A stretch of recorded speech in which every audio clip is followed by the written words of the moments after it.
Dear friend, brother, sister, father, mother, son, daughter, and fellow members of the Nigerian family, the executive and legislative branches of our federal government, whether deliberately or unwittingly, have recently launched an alarming attack on the sovereignty of our nation. Their actions, as we discussed in the analysis of the state of emergency in Rivers State, represent a clear betrayal of the oath they swore to protect the Constitution. If you haven't already, head to our YouTube channel to watch the video and understand how both branches of government ignored their responsibilities and amended the Constitution without due process. The idea that the Constitution can be twisted or amended under the guise of a state of emergency is a dangerous precedent. This is an attack on the sovereignty of our nation. It is not within their power to make such changes, and we cannot ignore the implications. This precedent they've set should deeply concern us all. It suggests that under the pretext of a state of emergency, the core structures and offices of our nation could be suspended. Legally and morally, the sovereignty of Nigeria belongs to the people. The notion that the federal government, which is an agent of the people, can override the will of the people is absurd and unacceptable. Imagine an appointee of the presidency suspending an elected president.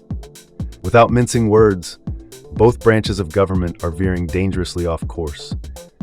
Even if the current leaders have good intentions, they won't be in power forever to witness the full consequences of their actions. If we allow what they've done to stand, future leaders could conspire with foreign powers and unleash dangerous weapons, whether chemical, biological, or nuclear, on us and our children. As citizens and stakeholders in Nigeria, regardless of political affiliation, we cannot sit idly by. We must not allow these actions to go unchecked. Our response must be guided not by aggression or protest, but by the power vested in us as the final and ultimate owners of the nation, as stipulated in the Constitution. Nigeria belongs to the people. The federal government operates under the authority of the people, not the other way around. To prevent further treasonous acts, we must act decisively.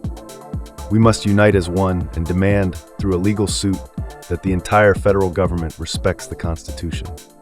This suit will be filed by the people of Nigeria as litigants, with the executive and legislative branches as defendants. We must demand that the judiciary, through the Supreme Court, order both branches of government to rescind their unconstitutional actions and issue a public apology. If they do not, they will be held accountable for treason in the future. The suit should also call for the creation of a civilian panel to resolve the disputes in Rivers State and provide the public with a detailed, though appropriately redacted, report on the circumstances surrounding this debacle. This will help guide our actions going forward. To show that this is the collective will of the Nigerian people, we aim to gather up to 10 million signatures for this suit. This is your chance to be part of a historic movement that will shape the future of our nation. Remember, the executive and the legislature are agents of the people, not just Rivers State. No one can exclude themselves, assuming that because they are not from Rivers, they are not affected. The real issue here is the actions of the federal arms of government.